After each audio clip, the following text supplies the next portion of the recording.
नमस्कार विद्यार्थी मित्रांनो. आज आपण आपला जो पाठ सुरू आहे रेशीमबंद डॉक्टर युमा पठाण यांचा हा पाठ अभ्यासतो आहे.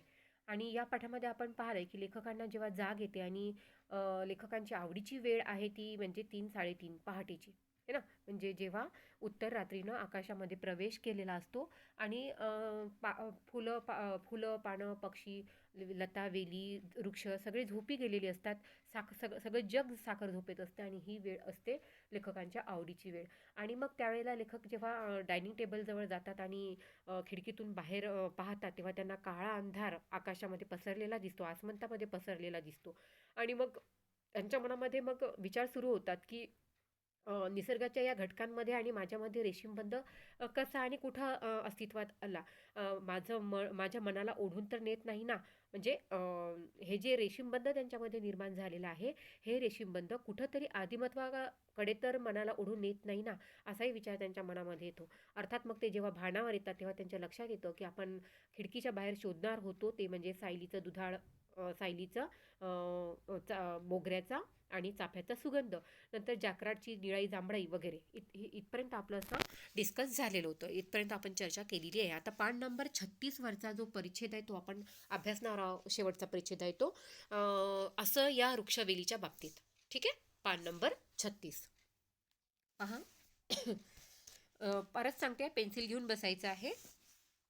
असं मला या वृक्षवेलीच्या बाबतीतच वाटत नाही तर माझ्या लहानग्या नातीबद्दलही वाटतं. म्हणजे जसं लेखकांना वृक्ष आणि वृक्षवेली फुलं किंवा त्यांचं जे नैसर्गिक सौंदर्य आहे या बाबतीतच माझ्या मनाला असं वाटतं. म्हणजे कुठलं तरी रेशीमबंध आपल्यामध्ये आहे हा भास फक्त त्यांना वृक्षवेलीबाबतच वाटत नाही तर ते त्यांच्या लहान असलेल्या नातीबद्दलही वाटतं. तिचं नाव अल्विशा. काय आहे लेखकाच्या नातीचं नाव? अल्विशा. माझ्या मुलीची अल्मासची ती लहान मुलगी. म्हणजे पहा, लेखकांचे नातीचे नाव आणि नंतर येईल मुलीचे नाव. नातीचं नाव काय आहे? अल्विशा. आणि मुलीचं नाव काय आहे? अल्मास. अल्मासची जी लहान मुलगी आहे तिचं नाव जसं जगा वेगळं आहे तशी तीही मुलखा वेगळी आहे. जगा वेगळं मुलखा वेगळं दोन्ही समानार्थी शब्द आहेत. ठीक आहे ना. की तिचं नाव जसं जगा वेगळं आहे म्हणजे अल्विशा हे नाव जसं वेगळं आहे तसा तिचा स्वभाव ती सुद्धा अतिशय मुलखा वेगळी आहे, अतिशय वेगळी आहे. अजून वर्षभराचीही झाली असेल नसेल अल्मास आमच्याकडे राहायला आली की अल्विशाही तिच्या बरोबर येते. अर्थात अल्मास जेव्हा माहेरी येते लेखकांकडे राहायला येते त्यावेळेला अर्थातच तिची लहान मुलगी अल्विशा सुद्धा तिच्या बरोबर राहायला येते. आणि जेव्हा ती येते पण दिवसभर असते ती माझ्याच अंगा खांद्यावर भरपूर आपण व्याकरणाचा भाग नंतरच पाहणार आहोत. थोडंसं आपण पाठाचा जो आशय आहे तो फक्त आपण लक्षात घेऊया आधी. आणि पेन्सिलने तुम्ही शब्द फक्त अंडरलाईन करत चला. ठीक आहे ना. काय म्हणते आहेत लेखक की लेखकांना जो रेशीमबंधचा जी वृक्षवेलीच्या बाबतीत वाटते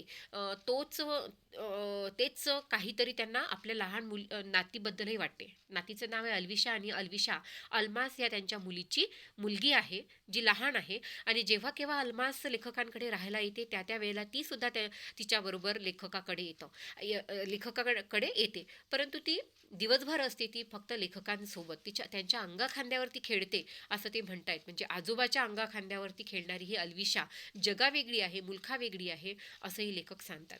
मला बिलगुन अभ्यस्त शब्द अंडरलाईन करून घ्याल. मला बिलगुन ती रात्री आईजवळ गाढ झोपते तेव्हा तेव्हा शैशवातील नितळता किती मोहक असते ते जाणवतं. जेव्हा ती बिलगुन जेव्हा तिच्या आईजवळ ती म्हणजे बिलगुन याचा अर्थ काय आता इथे लेखकांसोबत ती अख्खा दिवस खेळते, दिवसभर ती त्यांच्या सोबत असते, रात्री मात्र ती आईजवळ जेव्हा गाढ झोपते तेव्हा जेव्हा ती गाढ झोपते तेव्हा शैशव म्हणजे लहानपणातील बालपणातील, नितळता म्हणजे स्वच्छता अर्थातच निरागसता किती मोहक असते ते जाणवते. अर्थातच शैशवातील नितळता अतिशय मोहक असते आणि हे लेखकांना त्या ठिकाणी जाणवतं.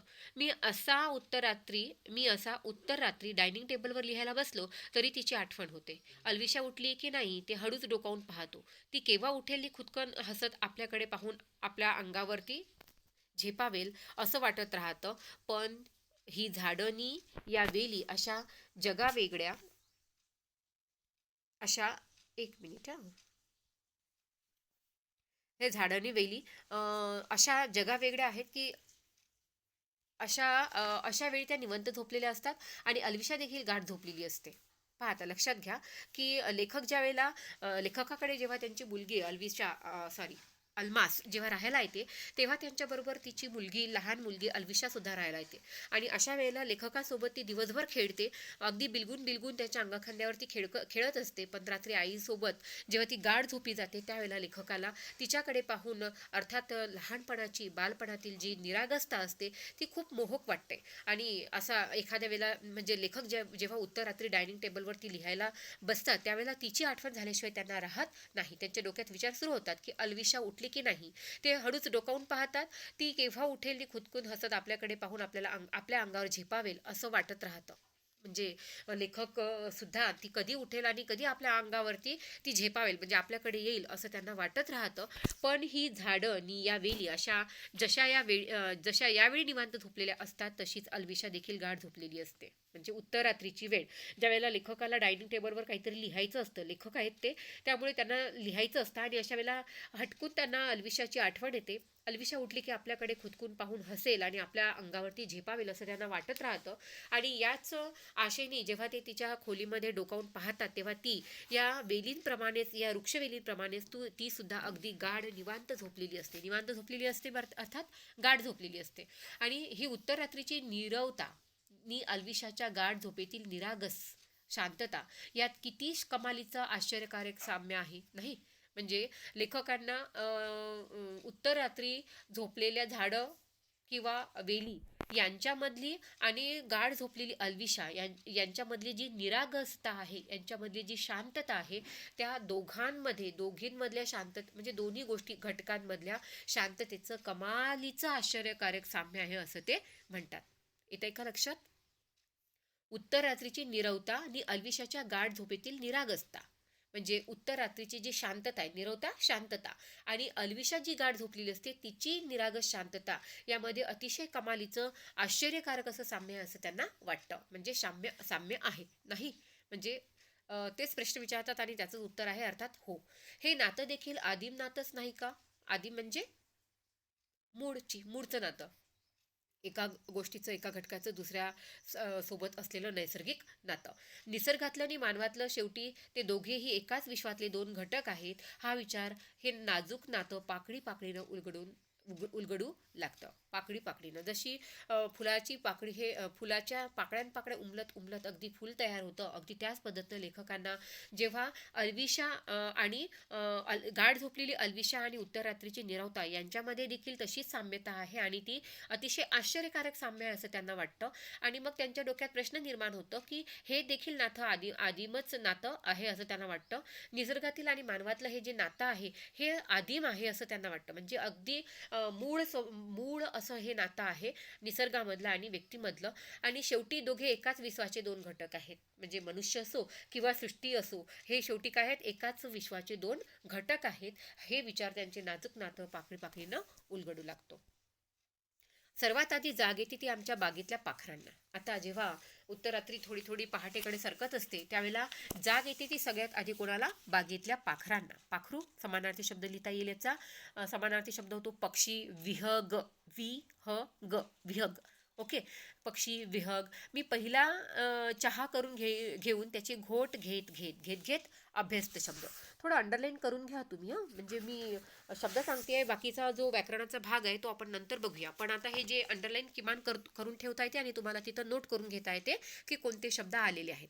जसं मी तुम्हाला पाखरांना समानार्थी शब्द लिहायला सांगितलं. पाखरूला समानार्थी शब्द आहे पक्षी. विहग हे दोन समानार्थी शब्द तुम्हाला लिहिता येतील.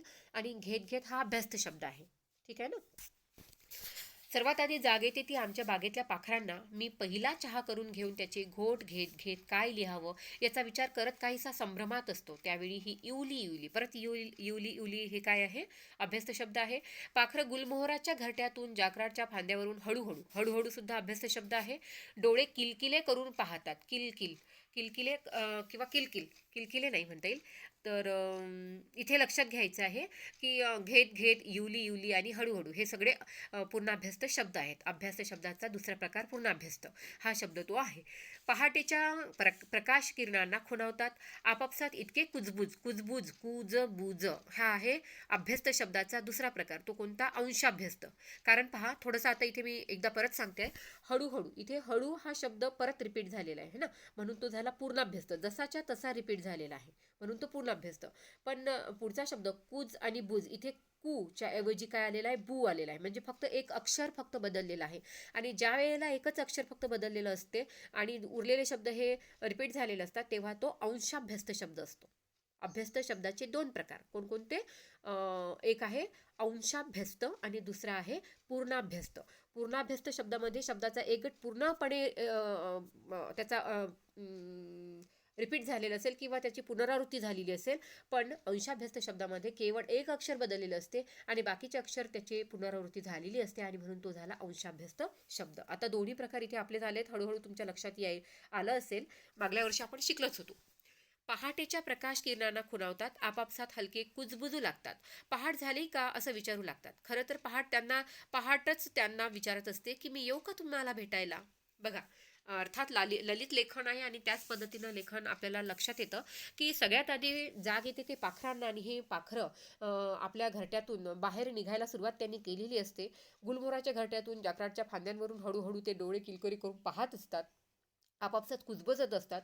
म्हणजे त्यांचा जो चिवचिवाट सुरू असतो, पाखरांचा, पक्ष्यांचा जो आवाज सुरू असतो, किलबिलाट सुरू असतो, तो ऐकून लेखकांना असं वाटतं की जणू काही ते आपसामध्ये कुजबजत आहेत किंवा आपसामध्ये बोलत आहेत आणि विचारत आहेत की पहाट झाली आहे का, असं ते एकमेकांना विचारतात. खरं तर लेखकांना असं वाटतं की खरं तर पहाटच त्यांना विचारत असते की मी येऊ का तुम्हाला भेटायला. म्हणजे पहाटेला सुद्धा पक्ष्यांना भेटायचं असते आणि पक्ष्यांना सुद्धा पहाट झाली का हे याची कुजबूज त्यांच्यामध्ये सुरू असते. इतकं सुंदर वातावरण हे पहाटेचं असतं जेव्हा पाखरांना जाग येते. कळलं का? पहाटेचं आणि या येवल्या येवल्या पाखरांचं देखील असंच काहीसं जवळकीचं नातं आहे. पहाटेचं म्हणजे पहाटेचं आणि येवल्या येवल्या पाखरांचं. कारण पाखरं आपसापसात कुजबुजत असतात, पहाट झाली का, पहाट झाली का असं विचारत असतात. तर पाखरांना विचारत असते की मी तुम्हाला भेटायला येऊ का. तर अर्थातच यांच्यामधलं असं काहीसं नातं निर्माण झालेलं असतं. त्यांनी पंख फडफडल्याशिवाय पहाट देखील आकाशात येत नाही. पहाटेचं म्हणजे सूर्याचं उगवणं, पहाट होणं आणि पक्ष्यांची फडफड, पक्ष्यांच्या पंखांची फडफड येणं, हे काही एकच आहे असं लेखकांना इथं वाटतं. किंवा असंही म्हणू शकतो, म्हणजे लेखकांनी असं म्हटलं आहे की पंख फडफडल्याशिवाय पहाट झाली असं म्हणता येत नाही. तात्पर्य काय? आपल्याला सुद्धा बघा, आपण जर घराच्या बाहेर, आपल्या खोलीच्या बाहेर जर आपण गेलो नाही तर आपल्याला पहाट झाली की नाही हे कळत जर नसेल तर आपण मात्र अंदाज घेऊ शकतो. म्हणजे गाढ झोपेत असताना, साखर झोपेत असताना पक्ष्यांचा किलबिलाट जर आपल्याला ऐकायला येत असेल तर आपल्या लक्षात येतं की पहाट झाली आहे. तात्पर्य काय? की पंख फडफडल्याशिवाय पहाट देखील आकाशात येत नाही असं लेखक या ठिकाणी म्हणतात. बघा, तुम्हाला हे वाक्य याच्यासाठी सुद्धा येऊ शकतं, आशय स्पष्टकरासाठी येऊ शकतं. कोणतं? पाखराचं देखील, सॉरी, त्यांनीच्या ऐवजी शब्द कोणता येईल मग? पक्ष्यांनी पंख फडफडल्याशिवाय पहाट देखील आकाशात येत नाही. दिसलंय का? तर या वाक्याचं जे आशय स्पष्ट करा हे असू शकतं. आकाशात येत नाही. मग तुम्ही स्पष्ट करा. आधीचं जे परिच्छेदामध्ये सांगितलेलं आहे ते आणि हे याचा अर्थ जो आहे तो तुम्हाला स्पष्ट करायचा आहे. कसं की सगळ्यात आधी पाखरांना जाग येतं आणि आपापल्या घरट्यांमधून पक्षी बाहेर यायला लागतात आणि त्यांचा किलबिलाट आणि चिवचिवाट सुरू असतो. जणू काही ते एकमेकांना विचारत असतात की पहाट झाली आहे का, पहाट झाली आहे का. जरी ते एकमेकांना विचारत असले तरी सुद्धा पहाट सुद्धा त्यांना विचारत असते, पहाट सुद्धा त्यांना म्हणत असते की मी तुमच्या भेटीला येऊ का. आता यांच्यामधलं हे एक जवळचं नातं असतं. असं आपण म्हणू शकतो की आकाशातले पक्षी जेव्हा आपले पंख फडफडतात तर तेव्हा कुठे पहाट झालेली आहे याची आपल्याला जाणीव होते किंवा जशी पहाट होते तशी हे पक्षी आपले पंख फडफडत आपल्या घरट्यातून बाहेर पडत असतात. म्हणून यांच्यामधलं एक विशेष जवळकीचं नातं आहे असंही म्हणता येतं. म्हणजे याच वाक्यासाठी आपण हे वाक्य सुद्धा आशयासाठी घेऊ शकतो, अर्थात अशाच पद्धतीनं. ठीक आहे ना. तर अशा पद्धतीनं आशय स्पष्ट करासाठी सुद्धा विचारला जाऊ शकतं. तर हा परिच्छेद झाला पाहिजे आपला. बघा काय म्हटलंय पहा, की त्यांच्या पंखांची फडफड ऐकली की पहाटेला देखील राहवत नाही, मग ती आकाशात हलकेच पाऊल टाकते, इतकं हळूवार की तुम्हाला त्याची गंध वार्ता देखील लागू नये. म्हणजे पहाटे पहा, जशी पक्ष्यांच्या फडफडण्याच्या पंखांच्या फडफडण्याचा आवाज पहाटेला जातो किंवा पहाटेला कळतं, तेव्हा तिला सुद्धा राहवत नाही आणि ती सुद्धा हळूवार पाऊल आकाशामध्ये टाकते. आणि इतकी हळूवारपणे ती आकाशामध्ये पाऊल टाकते की त्याची गंध वार्ता देखील लागू नये. गंधवार्ता म्हणजे पुसटशी आपल्याला कल्पना देखील राहू नये. गंधवार्ता लागणे म्हणजे काय, अर्थात पुसटशी कल्पना येणे. आपल्याला थोडीशी कल्पना सुद्धा येत नाही, इतक्या हळुवारपणे ती पहाट आकाशामध्ये पाऊल टाकते. म्हणजे पहाट व्हायला सुरुवात झालेली असते. पहाट कशी होते हे देखील पाहण्याजोगं आहे. पाहिलं का तुम्ही कधी पहाट होताना? अतिशय मनोहर आणि मनोरम्य असं दृश्य पहाटेचं असतं. जरूर पाहावं. आणि म्हणूनच लेखक म्हणतात की पहाट कशी होते हे देखील पाहण्याजोगं आहे. पाहण्याजोगंच नाही तर अनुभवण्याजोगं आहे. म्हणजे मी तुम्हाला किती वर्णन करून सांगितलं किंवा लेखकाने आपल्याला किती वर्णन करून सांगितलं की पहाटेचं वातावरण इतकं रम्य असतं, आकाशामध्ये रंगाची उधळण झालेली असते, सूर्य हळूच वर येत असतो, झाडावर झोपी गेलेल्या पक्ष्यांचा किलबिलाट ऐकायला येत असतो आणि चारी बाजूनं वातावरण असं प्रसन्न असतं. हे फक्त सांगून नाही जमणार, तर यासाठी काय करावं लागेल, अनुभव घ्यावा लागेल. आणि हा अनुभव घेण्यासारखा आहे, तो एकदा तरी नक्की घ्यावा. मला तर तो नेहमीच एक अनोखा, लोभसवाना, नाजूक, तरल अनुभव वाटला आहे. लेखकांनी पहा किती सारे विशेषण वापरलेले आहेत पहाटेच्या अनुभवासाठी. काय म्हणतात ते, की प्रत्येक वेळी म्हणजे रोज अगदी पहाटे उठून जेव्हा ते आकाशाकडे पाहतात किंवा निसर्गाशी समरस होतात, त्यावेळेला तो अनुभव त्यांना प्रत्येक वेळी अनोखा, अनोळखी म्हणजे प्रत्येक वेळी नवीन त्यांना तो वाटतो आहे. लोभसवाना तितकाच तो अतिशय भावुक, ज्याला काय म्हणू आपण, लोभसवाना म्हणजे तो खूप आवडीचा त्यांना वाटतो आहे. नाजूक तरल अनुभव त्यांना तो वाटतो आहे. तुम्ही केव्हा तरी असेच उठून बघा, म्हणजे तुम्हालाही त्यातला आल्हाद जाणवेल. आल्हाद, त्यामध्ये असणारा जो आल्हाद, आनंद, त्यामधला जो उत्साहयुक्त असलेला जो आनंद आहे, तो तुम्हाला त्या ठिकाणी जाणवेल. तोपर्यंत तो फक्त शब्दातून त्याची अप्रत्यक्ष अनुभूती येऊ शकेल, पण प्रत्यक्ष जोपर्यंत आपण अनुभव घेत नाही, तोपर्यंत त्यातली जी निरागसता आहे, त्यातलं जे सौंदर्य आहे, त्यातला जो लोभसपणा आहे, हा लोभसपणातील आल्हाद आपल्याला तेव्हा जाणवेल जेव्हा आपण त्याचा प्रत्यक्ष अनुभव घेऊ. त्यातली तरलता जाणवेल, त्यातली नजाकत जाणवेल. नजाकत अर्थात नाजूक, नाविन्य, त्यामध्ये असलेलं नाविन्य आपल्याला त्या ठिकाणी जाणवेल. तर अशा पद्धतीनं सुंदर वर्णन लेखक या ठिकाणी करताना आपल्याला दिसून येतात. ठीक आहे, बाकीचं आपण उद्याला पाहू.